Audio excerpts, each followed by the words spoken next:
Muito boa tarde, pessoal. Estamos começando aqui mais um Kung Fu Talk, nossa conversa Kung Fu aqui direto de São Francisco, Califórnia, aqui no meu estúdio no Templo da Lotus Branca. E antes de a gente dar a introdução do nosso entrevistado de hoje, queria pedir encarecidamente que, por favor, curte, compartilha, comenta.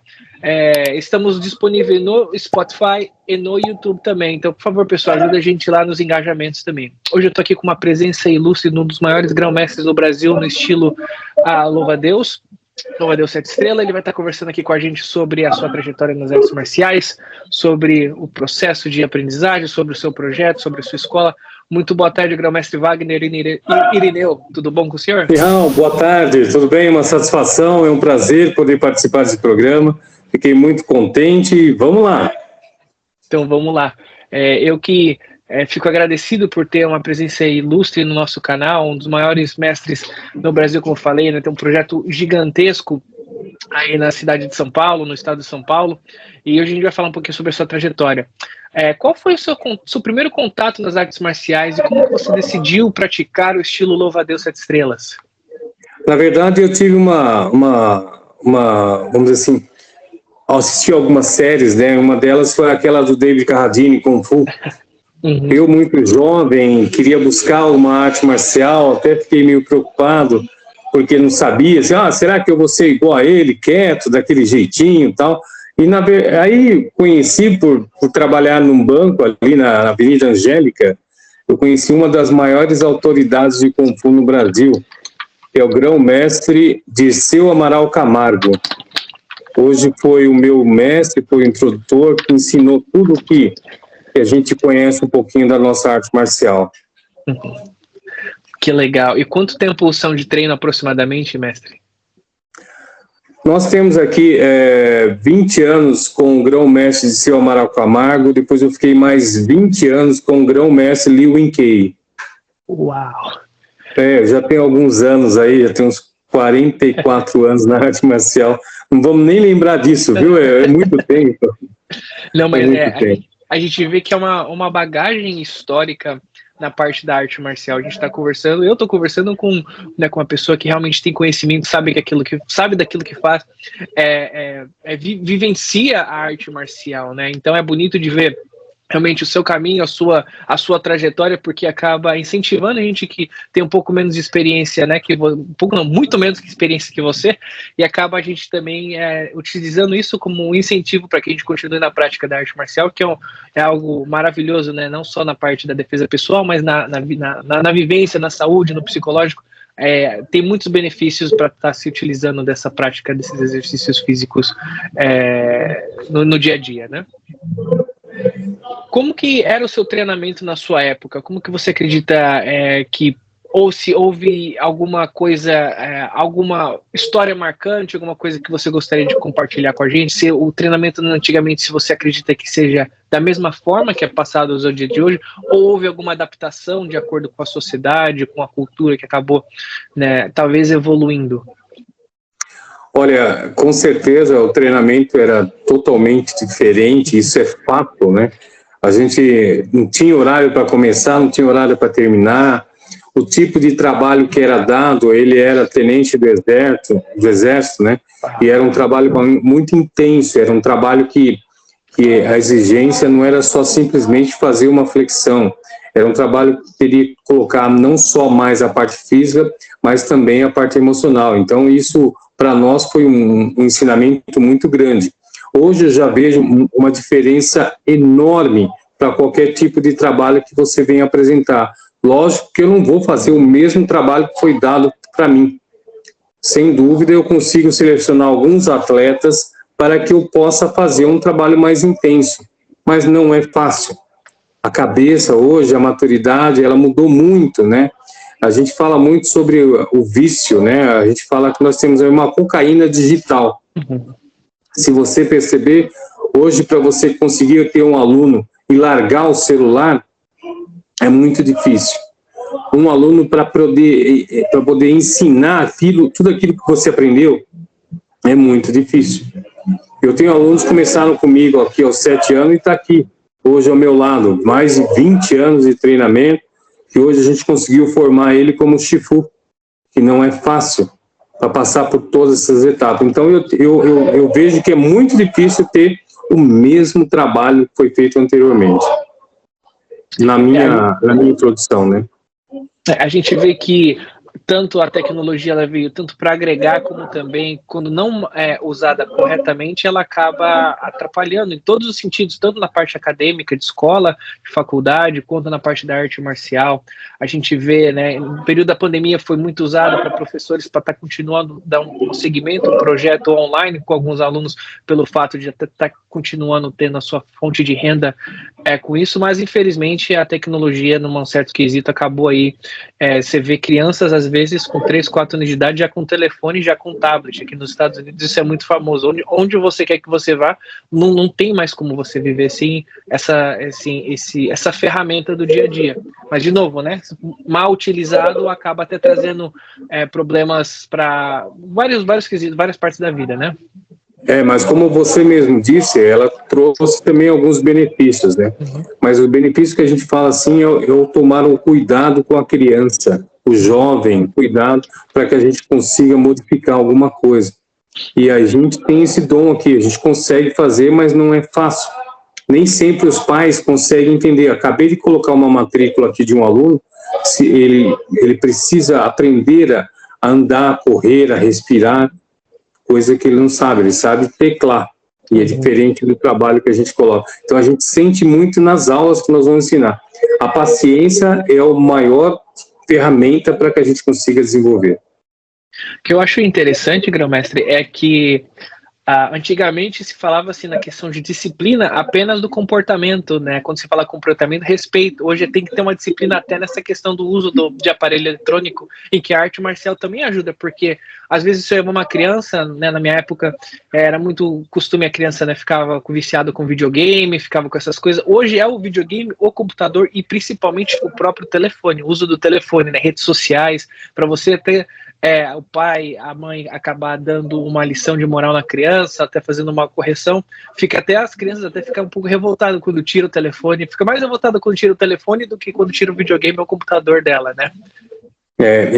Por isso que eu estou falando para você falou uma coisa super importante, disciplina.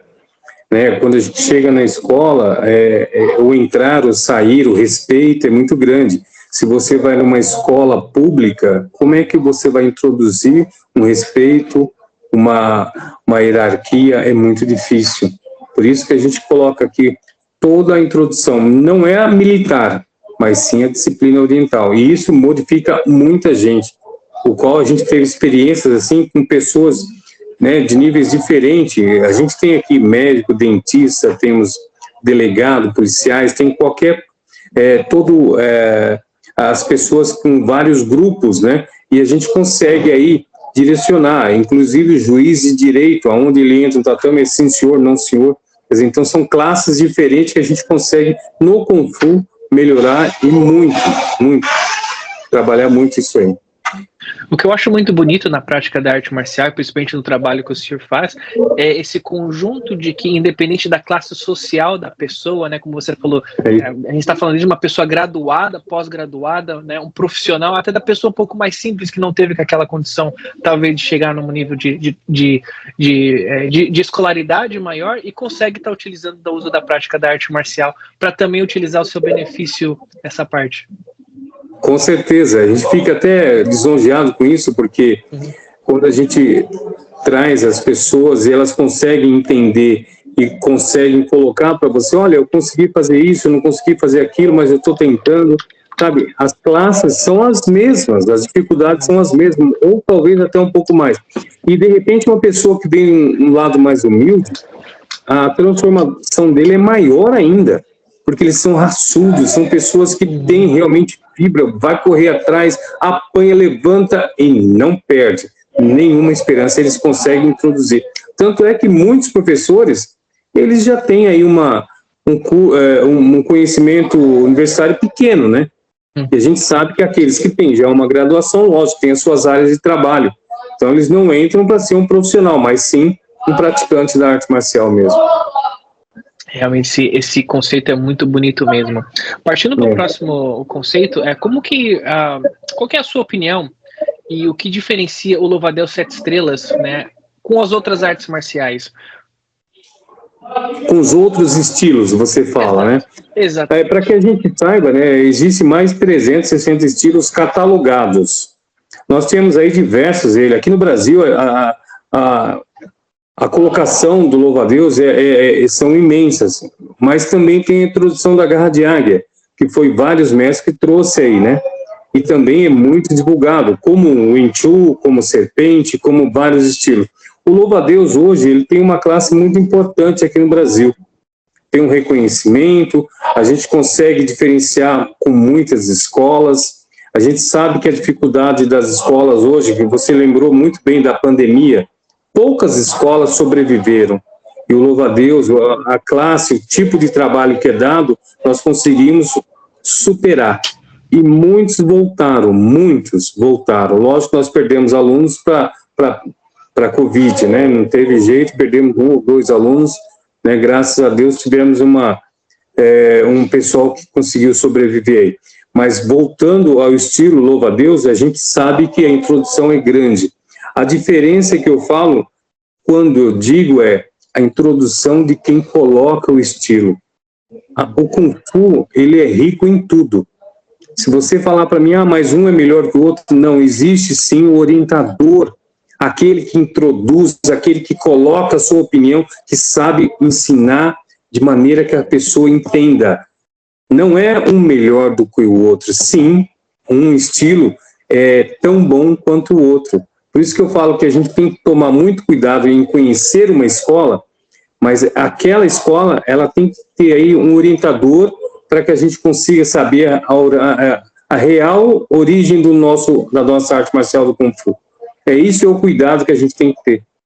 Muitos treinam um pouco e já querem introduzir o Kung Fu de maneira grosseira, de maneira que só sabe criar machucar a pessoa, criar um trauma. E isso já acontece com muitas escolas. Por isso que a gente está aí já há 40 e poucos anos e realmente sendo recomendado. Tem pessoas que recomendam a nossa escola, não porque ela é boa, mas entenda, nós temos aqui um padrão, um ensinamento, nós temos uma origem. Então, ela é boa? Sem dúvida. Eu vou falar que a minha escola é boa? Sem dúvida. Porque eu tenho pessoas que me trazem muita alegria. E isso veio trazer através do quê? Do ensinamento, da forma que é colocado.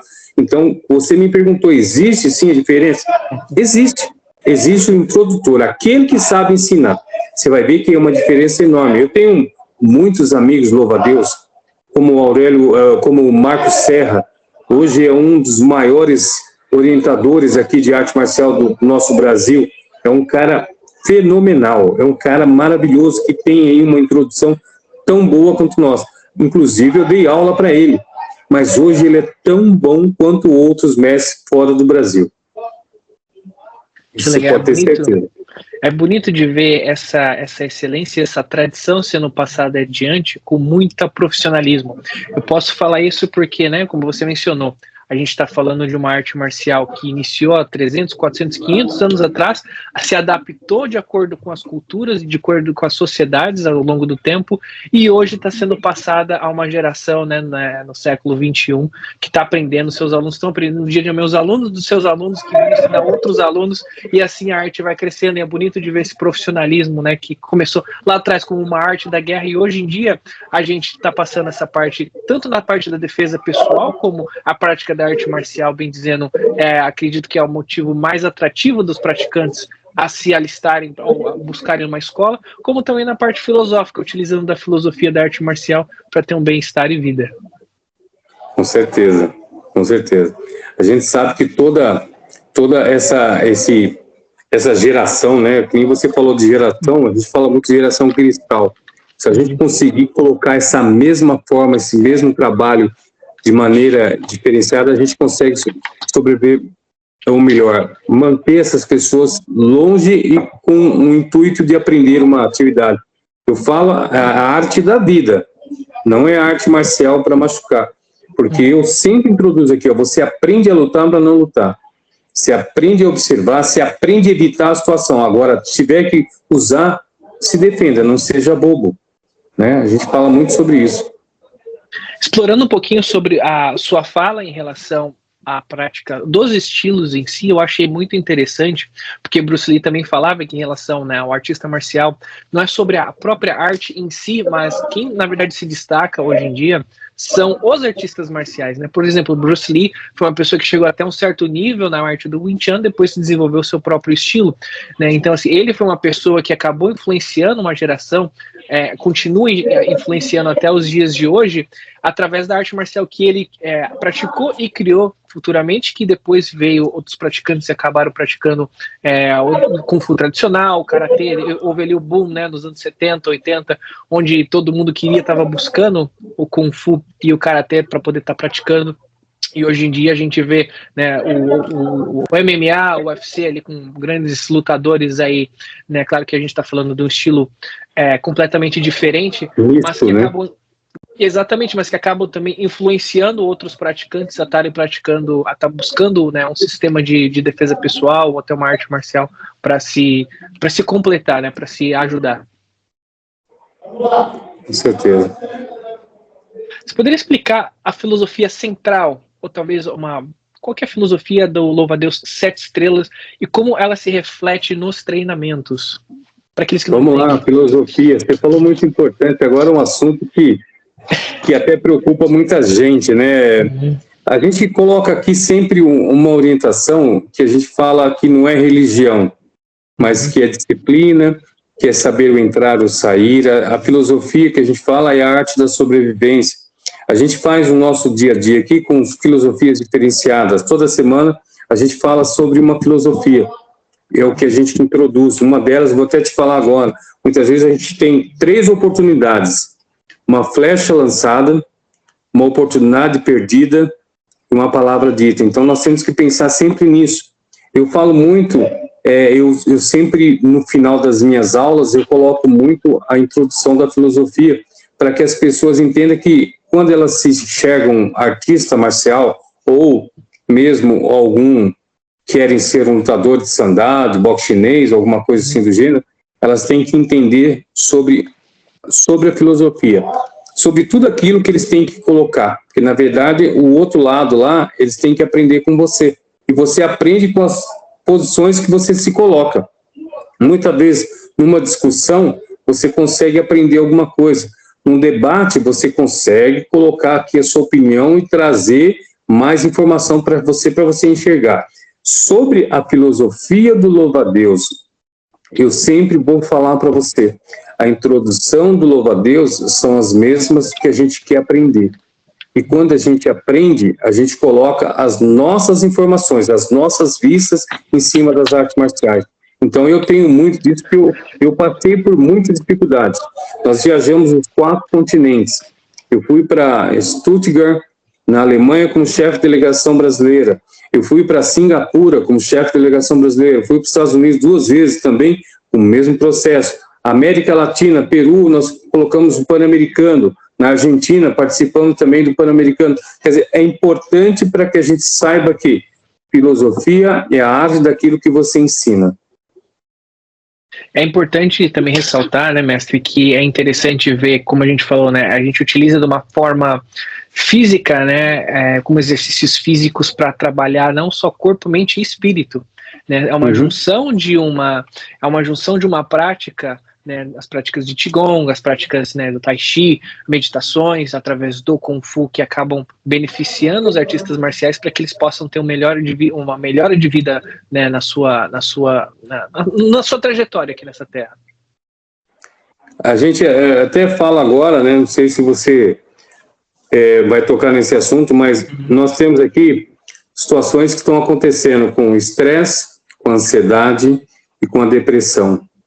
Como é que a gente vai lançar isso? Isso é um trabalho físico. Não interessa se é arte marcial. E a gente tem que introduzir o Kung Fu, e realmente mudou muita gente. Eu já tive suicida aqui. Então, a filosofia, ela através do exercício, você consegue introduzir um pouco mais das informações do benefício da arte marcial. E isso a gente tem que sanar, a gente tem que correr atrás, viu? E falar muito disso. Qualquer coisa é síndrome do pânico. Eu não posso mais sair, não posso... Então nós temos que começar a mudar essa cabeça e trabalhar para que ela consiga sobreviver nessa guerra nossa aí de hoje em dia, né? Você sabe que é muito difícil. O que é muito interessante, você ressaltou em relação ao benefício, né, da arte marcial, porque muitas das vezes, eu lembro que quando eu era pequenininho, que eu estava buscando uma escola de artes marciais, eu queria muito praticar Kung Fu, minha mãe acreditava que a arte marcial, ela ia te trazer, ia fazer você virar uma pessoa lutadora, uma pessoa violenta, e que é muito contrário. A arte marcial, ela muda o coração da pessoa, ela trabalha a parte psicológica principalmente. Então, às vezes, né, existe, por exemplo, estudos pela Universidade de Harvard que comprovam que praticantes de artes marciais, por exemplo, como o Tai Chi, artes marciais tradicionais chinesas, Tai Chi, Kung Fu, o benefício, né, é muito grande para tratamento de câncer. Claro que não cura, mas te ajuda no processo de tratamento, né? Ajuda, como você falou, em relação à ansiedade, a sociedade. A depressão, a sociedade que a gente está vivendo hoje em dia é tudo muito rápido, especialmente nos Estados Unidos. Se trabalha 24 horas, 7 dias da semana, e a pessoa acorda cedo e vai dormir tarde, e às vezes não acaba esquecendo da própria saúde. Eu falo porque eu já passei por isso. Eu vou te contar rapidinho de uma situação que aconteceu comigo. Eu sempre tive empresa, eu tive empresas que trabalhavam com bancos, enormes bancos, né? Eu sempre fui empresário, né, na verdade. Uhum. E quando eu tive lá um problema muito sério, um cliente meu, ele me deu um calote na época do ano 2000 de R$500 mil. No ano de 2000. Nós estamos em 2024. Esse cliente ia me pagar R$100 por mês até o ano de 2032. Para você ter uma ideia, se a gente não tivesse uma cabeça, se a gente não tivesse uma posição mais equilibrada, realmente a gente teria feito outras coisas, né, umas besteiras na vida. Mas foi isso que introduziu. E quando eu montei a minha escola, eu montei para ensinar, não montei para ganhar dinheiro. Eu montei a minha escola porque eu tinha independência financeira. Como hoje eu tenho as minhas coisas que eu vivo. Eu não dependo da arte marcial, eu dependo do quê? Das minhas coisas lá fora. Só que a arte marcial, o Kung Fu, ele me ensina a superar os nossos dias de problema que a gente tem. Por isso que eu falo para você, independente da situação, você tem a posição de mudar, só depende de você. Por isso que essa experiência que eu tive, não passo para ninguém, mas consegui superar e muito bem, porque senão tinha gente que ia fazer umas loucuras aí. Loucura mesmo. Não, realmente, às vezes, dependendo da situação da vida, se a pessoa ela não tem um controle emocional, ou se ela não tem uma ajuda, um auxílio, ela acaba, infelizmente, cometendo equívocos que são que não tem um reparo, né? Às vezes, né, acaba cometendo coisas em que não tem o que fazer. E é bonito ver que a arte marcial te traz esse auxílio no controle emocional, no controle do seu bem-estar. Você aprende não só a controlar a parte física, né, porque a parte física também é importante, né, fazendo exercício físico, abdominal, flexão, você consegue ali, pouco a pouco, melhorando a sua performance dentro da arte marcial, mas também melhorando dentro de si, se autoconhecendo, né? Com certeza. Como que você vê a evolução do estilo louva-a-Deus nos tempos modernos? Eu acho que a gente continua nos tempos tradicionais, sem dúvida. Tivemos a evolução das aulas, porque na minha época eram em média 2 a 3 horas de treinamento. Hoje a gente não consegue introduzir isso. Hoje eu coloco 1 hora de treinamento e já não é fácil. Imagine você treinar, né? Eu treinava, eu começava às 6 da noite e terminava às 10. Entendeu? Chegava lá às 18 horas, né? E terminava às 10. Então, o que a evolução trouxe? Sistema prático e objetivo. Direto é a mudança das faixas. Nós mudamos aqui. Uhum. Na minha época, eu treinava como primeira fase, segunda fase, no sistema de graduação. Hoje eu já coloquei as cores, são 10 cores. Entre branca, amarela, laranja e assim vai. E cada uma delas, nós diminuímos as matérias nas faixas. Porém, a quantidade é a mesma. Lógico que chega no sistema de faixa preta, que nem eu te falei que nós tivemos exame de faixa preta. Esse exame de faixa preta teve uma duração de 4 a 5 horas, com 1 hora de Qigong na posição do cavalo. Quer dizer, esses que vão para essa graduação elevada, aí não tem perdão, tem que aprender a arte marcial tradicional. É por isso que eu falo para você hoje, se você pegar uma peneira, você colocar lá 100 alunos, 200, vai te sobrar uma meia dúzia. Dessas meia dúzia, 2 sobrevivem. Isso você pode ter certeza. Não, realmente é interessante ver que a arte marcial, acredito que ela não é para todo mundo, é para quem realmente gosta, especialmente, por exemplo, o senhor que hoje vive disso, hoje acredito que é uma pessoa realizada, que tem um projeto grande no estado de São Paulo e talvez também no Brasil, foi para diversos países viajando, divulgando a arte marcial chinesa. Então, quando você vê realmente que pessoas estão fazendo um trabalho seríssimo, profissionais dessa forma, se a gente vê um trabalho sendo passado conforme, né, com tradicionalismo, mantendo a arte marcial tradicional lá no passado, mas aos poucos tendo que adaptar algumas pequenas coisas, né, igual você falou, com o sistema de faixas, às vezes em relação a horários de aula, né, antigamente se treinava 3, 4 horas, igual você mencionou, agora, né, aqui nos Estados Unidos é a mesma coisa, você não tem como chegar com uma pessoa e colocar, às vezes, nem 1h30 de treino, que as pessoas já falam, pô, meu, já vai acabar quando? Que fica olhando pro relógio, fala, tem isso para fazer, tem aquilo para fazer, e é engraçado, porque ao pouco a arte marcial vai se ajustando, vai se adaptando a modernidade, mas ao mesmo tempo vai mantendo a sua essência e o seu tradicionalismo conforme vai passando os séculos, né? Deixa eu só salientar uma coisa importante que a gente está fazendo no Brasil hoje. O ano passado, nós atendemos mais de 24 mil atletas. Eu fui fundador da Federação Paulista de Kung Fu Tradicional. Junto com o grão-mestre, uma das maiores autoridades do Brasil hoje, grão-mestre Edilson Moraes, a gente está fazendo a cada mês, são 2 eventos por mês. O brasileiro foi, a nível nacional, teve um excelente...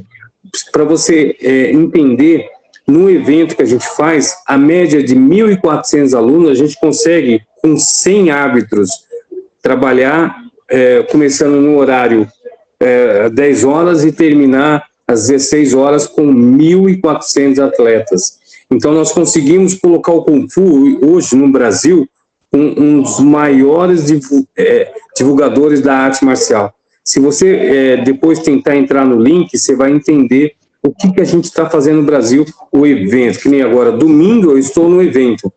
Se você puder me ligar ao vivo, eu te passo para você ver como é que funciona. Até gravo para você ter uma ideia como que está sendo feito aqui. Para você entender, é a mesma estrutura do UFC, mas para o Kung Fu. Com luzes, câmeras, com tudo, filmagens. Então, hoje, o Brasil realmente está trabalhando bastante para divulgar a arte marcial do Kung Fu. O que eu acho muito bonito, mas porque eu tive aí em outubro e participei do Campeonato Paulista, é um negócio lindo, maravilhoso. Vocês fizeram um trabalho assim fenomenal. O profissionalismo dos árbitros, as medalhas, os troféus, igual você falou, né? O sistema de luz, a estrutura em si, você vê o telão lá, os campeonatos online que acontece, que já participei também através do grão-mestre Edilson, é uma coisa assim formidável. O que eu falo para o pessoal aqui, é exemplo que, desculpa, com todo respeito, não se vê nos Estados Unidos. Aqui tem campeonatos muito bonitos também, mas não com esse profissionalismo que está sendo levado no Brasil. Vocês estão de parabéns. Eu tive aí com o grão-mestre Tatu Wong, né? Uhum. Eu participei dos eventos deles aí em 93, em vários anos, junto com o Serra, grão-mestre Serra, que eu até recomendo que se bata um papo com ele, porque é um cara maravilhoso, além do Dirceu Amaral Camargo, grão-mestre, que esse aí é uma lenda viva do Kung Fu. Eu vou te recomendar passar o contato dele, que eu faço questão que você entreviste ele, que você vai ver como que é essa pessoa também. Será uma honra. O mestre Gestão já é intimado no nosso no nosso canal, já vamos entrar em contato para poder conversar com isso, porque realmente a gente precisa de pessoas excelentíssimas, assim como o senhor, como eles, para continuar divulgando essa arte marcial, né? A gente sabe que os torneios que vocês fazem são, assim, de ponta, são coisas profissional de nível, igual você falou, de nível UFC, mas a gente está utilizando, somos assim, bem pequenininhos, né, nessa parte de podcast, essas coisas pequenininhas, mas aos poucos a gente está tentando levantar também esses projetos para te ajudar na divulgação, né, da molecada que hoje se fica o dia inteiro no telefone, às vezes entra ali no YouTube, vê no Spotify, opa, que legal, tem um negócio de Kung Fu aqui, opa, meu mestre tá ali, deixa eu ver a entrevista que ele deu em tal canal. Então, essas coisas é legal, porque vai ficar gravado, vai ficar salvo e ajuda na divulgação, só a agregar, né, no trabalho, no projeto de cada professor, independente da linhagem, independente do estilo. Muito legal, muito obrigado mesmo, mestre.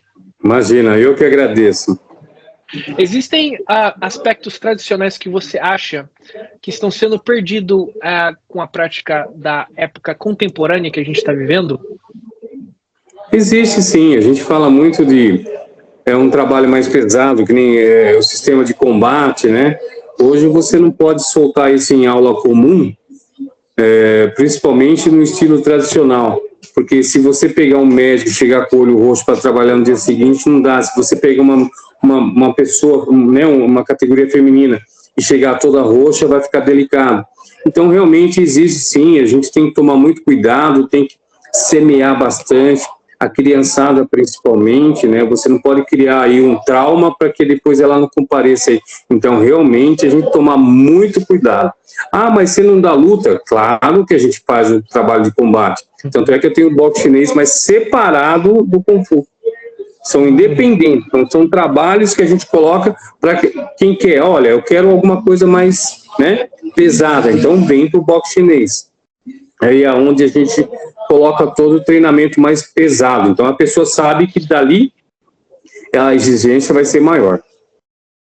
A gente vê que realmente esse cuidado que o senhor tem com a separação da aula e realmente cuidado com o próprio aluno, né? Porque a gente fala aqui nos Estados Unidos que a prática da arte marcial ela precisa ser feita com segurança.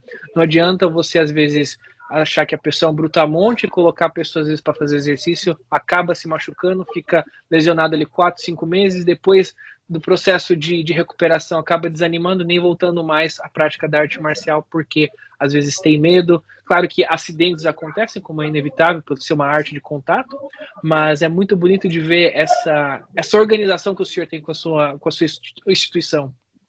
A gente tem, realmente, a gente tem que tomar um cuidado até com as palavras. Se você introduzir alguma coisa em aula com palavras, né, mais pesadas, as pessoas já te olham como diferente.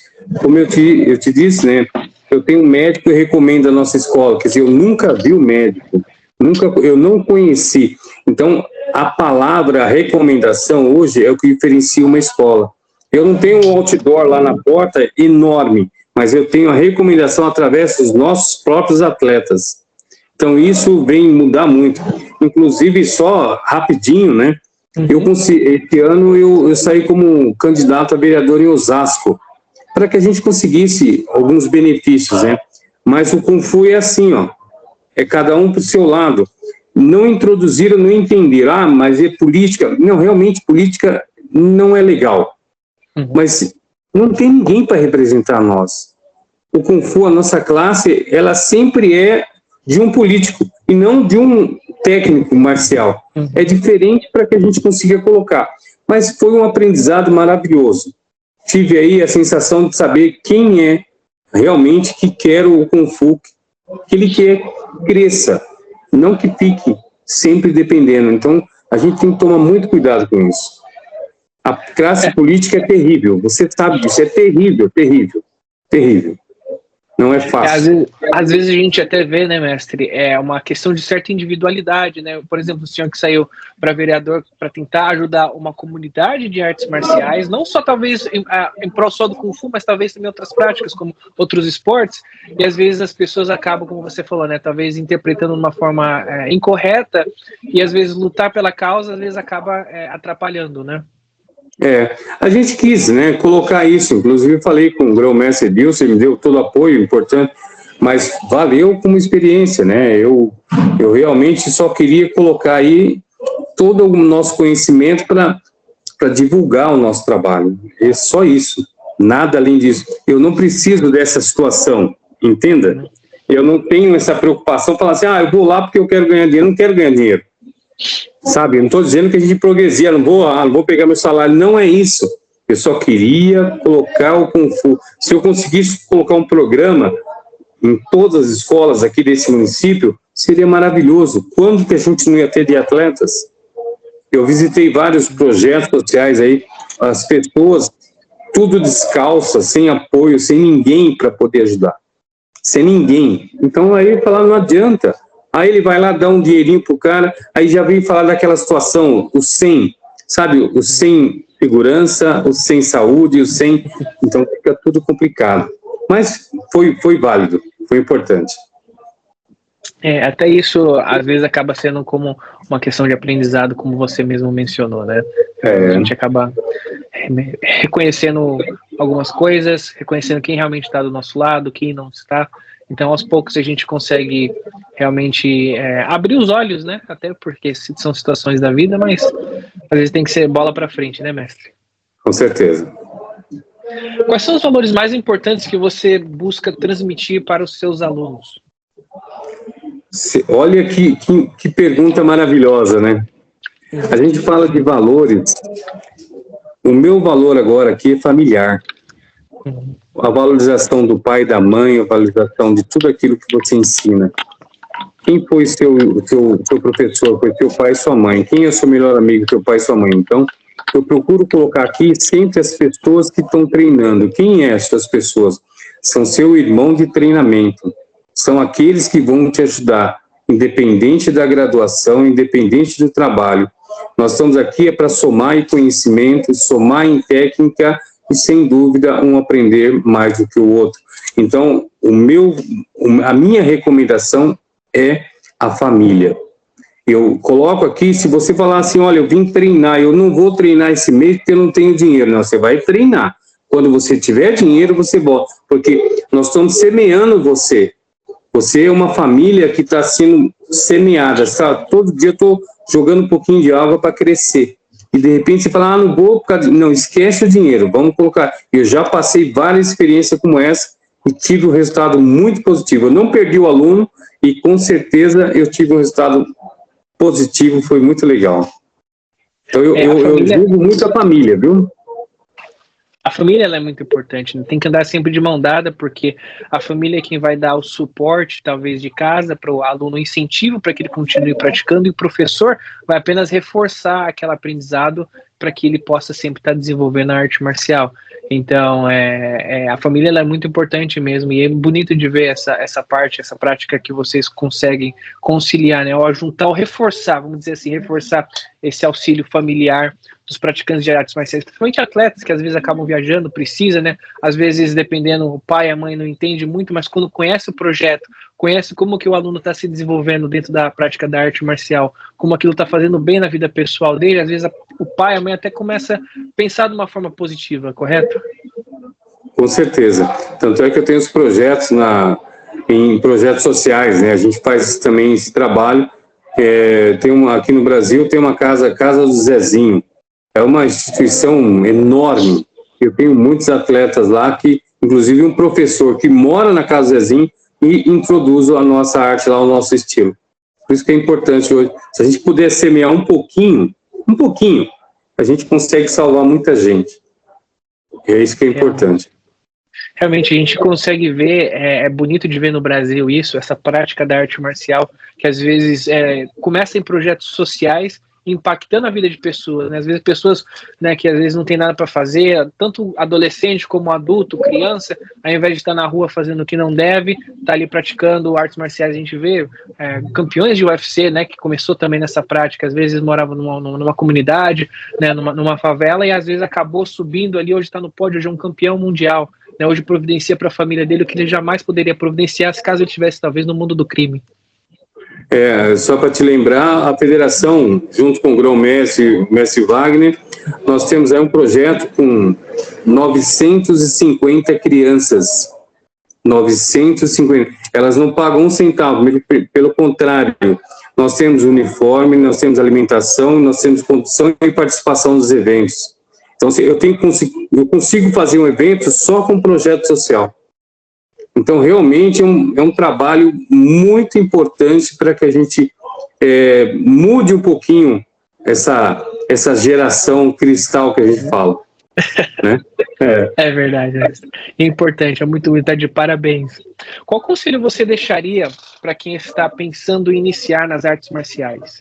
Às vezes não conhece o que é o Kung Fu, ou então não sabe para onde ir, o que fazer. Qual que seriam os seus conselhos? A primeira coisa que eu recomendo hoje, como a gente acabou de falar sobre a internet, ela consegue te dar até quando o professor começou. Mas o que é importante hoje é aprender com quem entende. Não busque uma escola por ser famoso, mas busque uma escola por ser tradicional.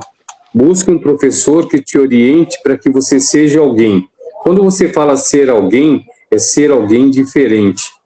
Educado, caráter, personalidade, uma pessoa que te traz realmente algo além da atividade física, que é que a gente fala muito disso aí, que é a arte da sobrevivência, a arte da disciplina. Isso é o que eu recomendo quando você for pesquisar uma escola, não aqui só no Brasil, como aí nos Estados Unidos, como em qualquer outro ponto importante para que a gente... Então, o professor é o fundamental. O mestre, o Shifu, por exemplo, né? Porque ele é quem vai estar transmitindo, né? Ele é quem vai estar ali na frente dos alunos.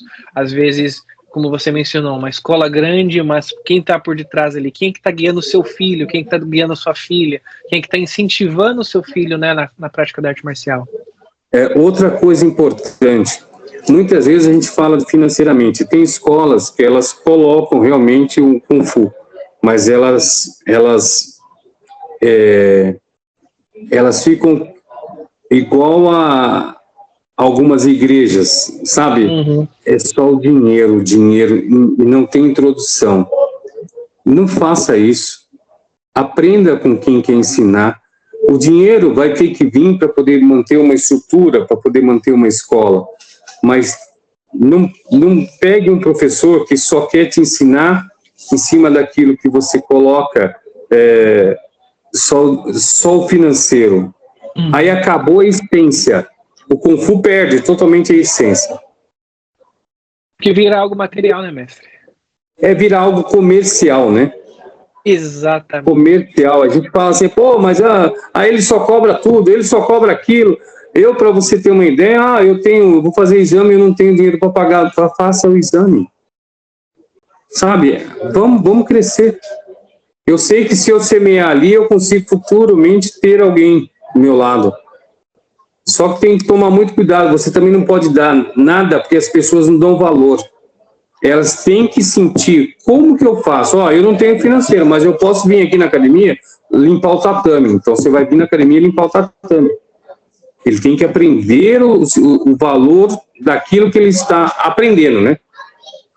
Que vai ser passado para ele.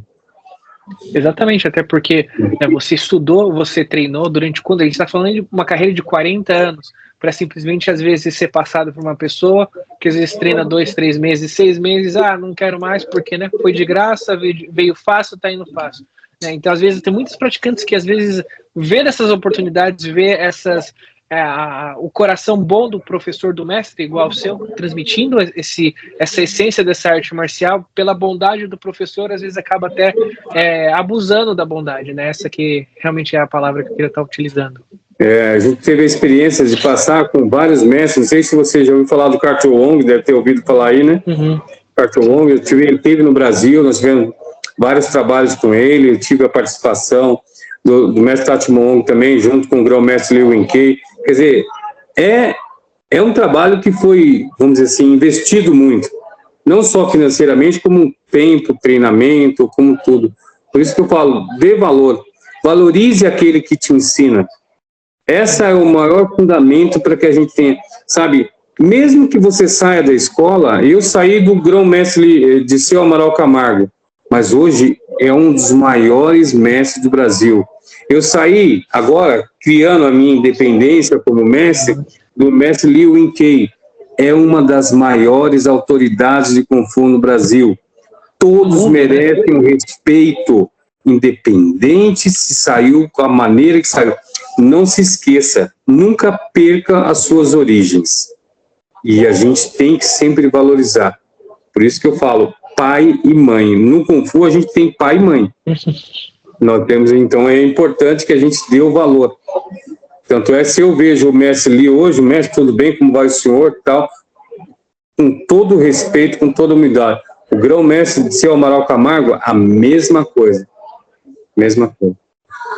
A gente vê essa mesma transmissão de respeito e de linhagem sendo passada lá de trás, né, do Kung Fu, das suas origens, passando até o dia de hoje, né, como você falou, hoje você tem sua instituição, hoje você já é uma pessoa que você já tem o seu projeto, né, ainda tem respeito e carinho por aqueles que guiaram você até chegar nesse seu patamar. Sem dúvida, hoje eu não posso perder de jeito nenhum. As minhas origens, elas são de lá, eu aprendi lá. Eu não posso falar mal daquilo que eu já, sabe? Eu comi, eu vou falar mal do que eu comi. Então eu fico muito triste que alguém saia, por exemplo, existe uma maneira de falar um pouco da Tom Long, mas lá é cemitério de faixa preta. Quando chega na faixa preta, eles não querem aprender mais nada. Eles só acham que é aquilo que terminou. E aí que começa o treinamento. Quando você chega à faixa preta, começa o treinamento. Desde paciência, humildade, desde aquilo tudo que... Não é só vir aprender um cati. Não é isso. Tanto é que hoje a gente está formando Sifus, já formando pessoas mais graduadas. Isso me deixa maluco, você precisa ver. O que é legal, mestre, é igual você mencionou, sempre há alguma coisa para a gente poder estar aperfeiçoando e aprendendo. Hoje cedo eu estava gravando um podcast com o mestre de Shaolin, e é interessante que a gente tocou no assunto, né, de a parte fundamental, que é a base da estrutura do estilo, né. É interessante que eu tenho o meu mestre de Tai Chi, ele mora em Miami hoje, ele é argentino, e toda vez que eu vou lá, eu lembro que a última vez que eu fui visitar ele, hoje eu estou morando em São Francisco, eu fui visitar ele em 2022, e aí... pensando, né, nossa, a gente acho que vai revisar um pouco da matéria avançada. Vamos ver a primeira forma de Tai Chi que eu te ensinei, a 24, vamos lá ver. Mas 24 práticas já faz 8 anos que a gente vai ver isso aí. E foi interessante que cada movimentação, ele ia, aquele cotovelo é um pouco mais fechado, aquela perna é um pouco mais aberta, aquele joelho é um pouco mais dobrado. Então você vê que sempre vai ter movimentações, independente do seu nível de graduação, para que você possa estar aperfeiçoando e sendo humilde o suficiente para receber os ensinamentos do mestre. Porque o mestre tem tato. Ele sabe, ele consegue entender, mesmo que você faça um cati da melhor maneira possível. Olha, a sua nota vai ser 9, mas não é 10 não, porque ainda faltam os detalhes. E ele consegue perceber até a maneira de você falar, ele sabe, a maneira que está falando é assim, não é assim, é desse jeito. Então, por isso que recebe o nome, né, de mestre, de pessoas, né, com informações. Por isso que eu falo, valorize esses meus mestres, eu não perco de jeito nenhum contato e não perco o respeito. Respeito é fundamental. Realmente é muito importante. Qual que seria a importância para aqueles que não entendem sobre a arte marcial chinesa, sobre o Kung Fu, que está assistindo nosso podcast, os ouvintes que falam, poxa, eu quero entender um pouquinho na parte física. Qual que você acredita que seria a importância do condicionamento físico e também o mental dentro do treinamento do louva-a-Deus? Olha, o que eu enxergo hoje? Muitas vezes a gente fala de vários treinamentos. Tem os tradicionais, que a gente pegava toquinho, não sei se você passou por isso, eu pegava os toquinhos pequenos e começava a treinar garra, né? Pegava bastão e começava a torcer o bastão lá para ver se ele quebrava. Fazia treinamento para apagar vela. Então, mas não é só isso. Você tem que, olha, como é que funciona flexões. Hoje a visão que a gente tem da parte física, ela mudou muito. Se eu pegar um garoto hoje de 10 anos, eu não posso levantar qualquer tipo de exercício para arrebentar a coluna dele, abdominais, aquela de tronco e joelho. Eu não posso pegar uma criança e fazer isso. Eu não posso fazer agachamento, não sei se você lembra, na época do exército, que fazia vários agachamentos para até estourar o joelho. Eu não posso. Então, mudou-se muito isso. Hoje você tem que enxergar a parte física em adaptações, com o mesmo intuito, para o Kung Fu, com o mesmo intuito da postura. que nem a gente fala sobre o mapu, sobre cavalo, sobre gato, sobre arco e flecha. Como é que eu treino isso no sistema antigo? Tem que tomar certo cuidado. O joelho hoje, ele reclama muito. Você pega uma pessoa de mais idade, olha, eu vou arrebentar o joelho da pessoa fazendo lá um cavalo bem baixo. Eu não posso. Eu tenho que melhorar, sem dúvida, alguns exercícios para trabalhar músculos, para poder criar essa resistência. Então, você já tem que enxergar de maneira diferente. Não vai colocar o tradicional, o cara vai embora. Ah, vou deixar você 15 minutos do cavalo, o cara vai embora.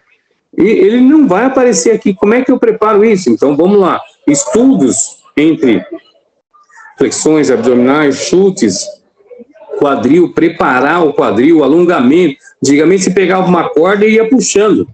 Não sei se você já passou por isso, eu já arrebentei. O professor meu, já fazendo meu alongamento, estourou minha virilha. Até hoje eu tenho, né, como é que fala? Deixou lá uma marca, uma cicatriz. Então, mas hoje eu não faço isso com o aluno. Eu tenho que preparar um alongamento com ele. Então, olha, nós vamos falar de flexões, como é que eu faço flexões? Nós vamos falar de abdominal, como é que eu pego uma criança para desenvolver um trabalho com o abdômen dela? Como é que eu faço chutes? Como é que eu alongo? Então, olha, o profissional, ele já tem que estudar formas diferentes. Isso já foi colocado na prática. Não vai fazer tradicional que o cara vai, você vai fazer abertura e colocar o cara na parede e elevar a perna lá. O cara vai estar gritando, vou fazer isso. Não vou. Então, vamos colocar de maneira, para uma pessoa de meia idade, uma pessoa de mais idade, tem que ser colocado gradativamente. Então, físico, estuda, coloca de maneira que as pessoas se adaptam. Lógico que você comanda para todo mundo, mas cada um você tem que segurar um pouquinho.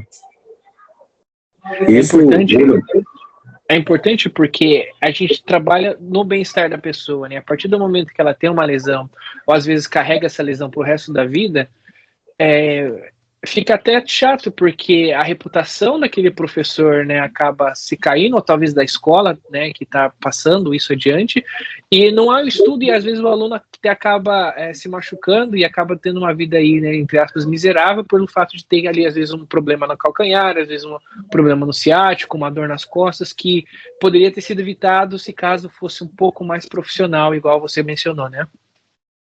Eu tive um aluno aqui que reclamou, mas eu fiz só ginástica hoje e tal.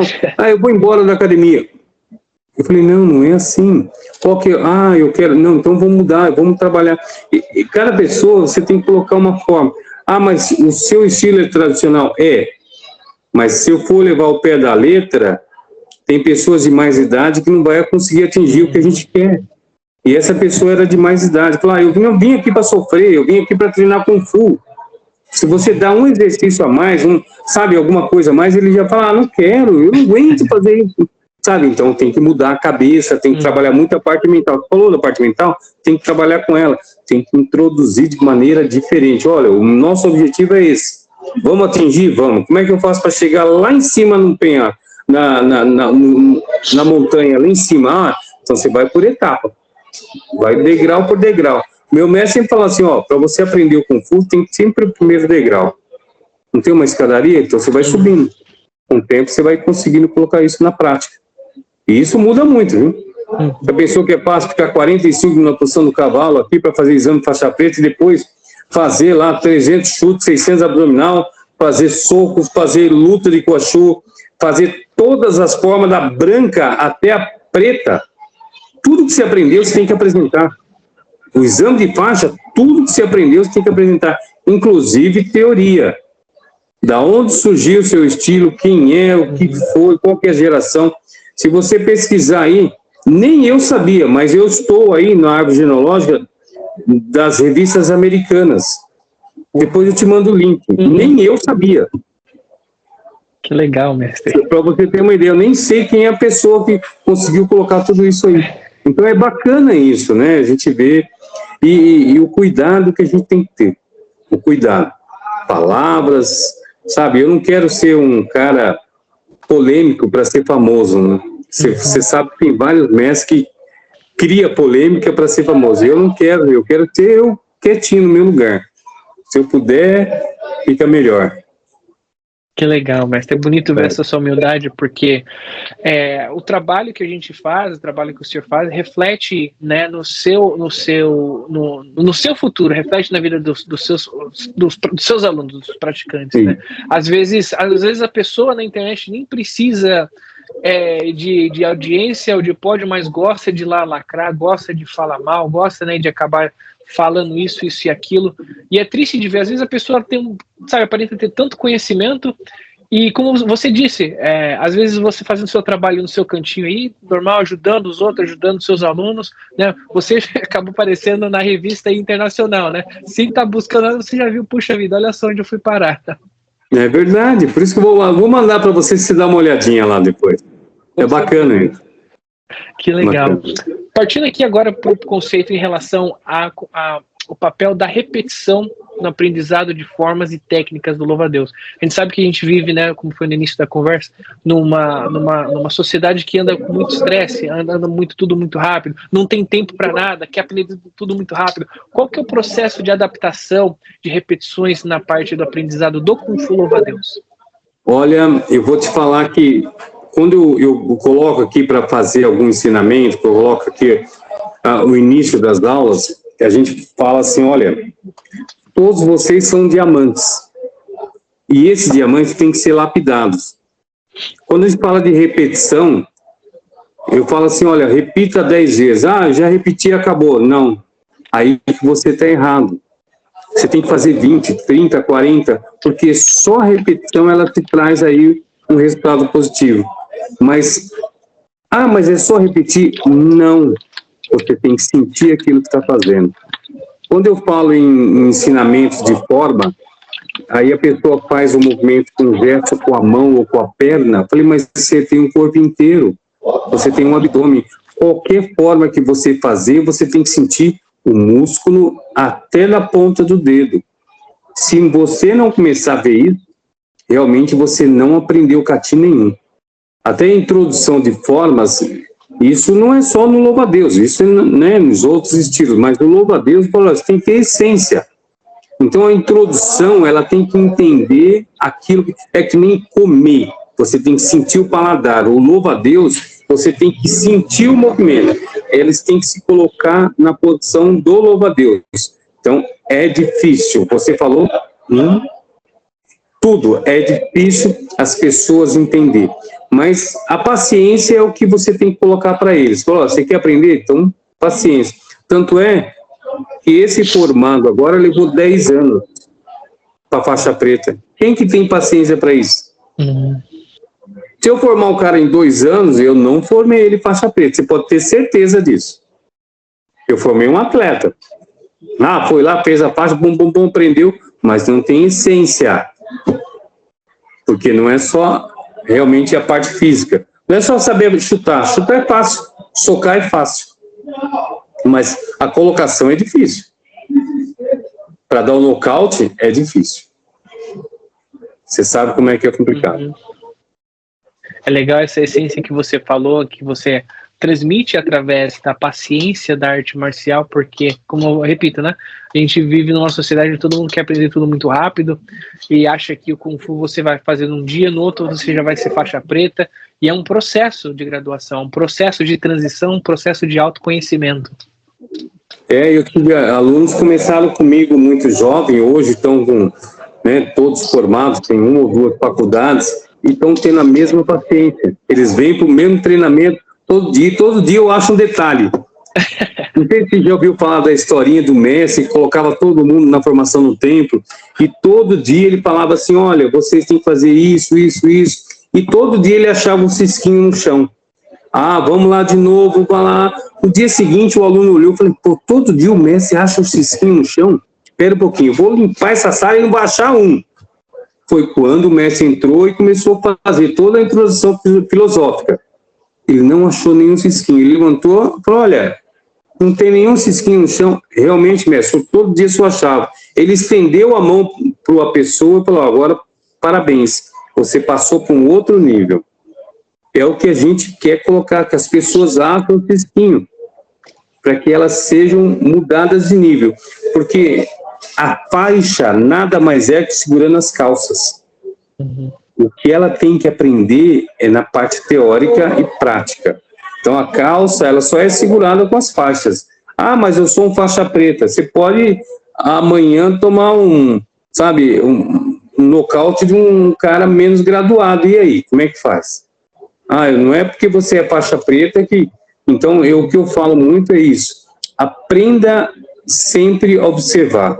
A observação, ela te traz muito benefício. Ela vai te enxergar outro nível. Tanto introdução filosófica como prática, né?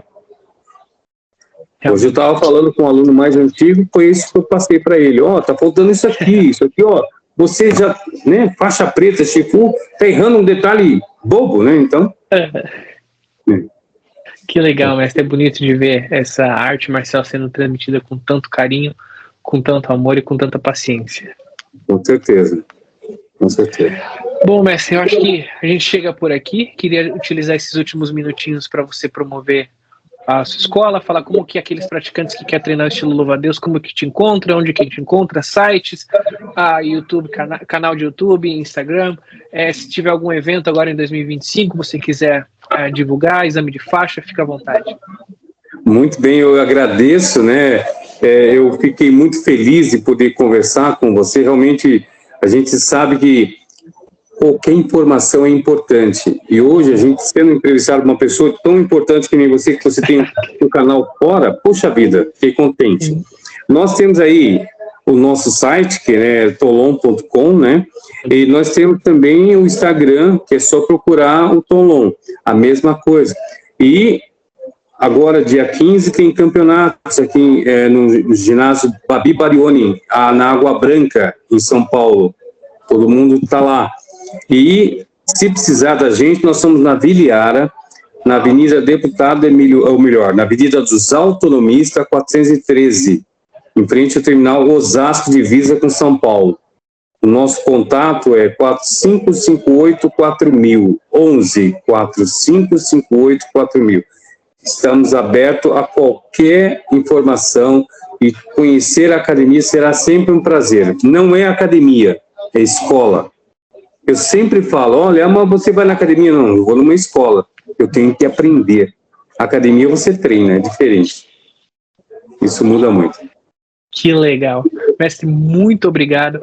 Para quem está nos ouvindo no podcast, make sure que você entre no canal no YouTube. No canal no YouTube, na descrição do vídeo, vai estar ali todas as informações do mestre para que você possa estar clicando, entrando no site dele, ligando ou até entrando nas redes sociais para conhecer mais o trabalho do mestre. Lembrando, a gente vai estar no Spotify e no YouTube, tá bom? Mestre, mais uma vez, agradeço a você de coração por essa entrevista. Vou querer você de volta aqui em outras oportunidades para a gente falar um pouco mais, entrar um pouco mais profundo das movimentações, do estilo louva-a-Deus. Foi muito bom a nossa conversa, mas eu sei que o mestre também tem ocupado, o mestre está aí dando aula. Muito obrigado pelo seu tempo, mestre. Só queria mandar um abraço lá para o Shifu Leandro, lá de Joaçaba, que é meu aluno, está representando a gente há mais de 20 anos. É o professor Barbosa e o Shifu Fernando Camargo. Um abraço.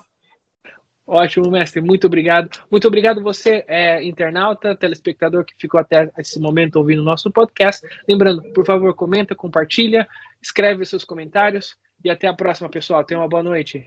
Chefe.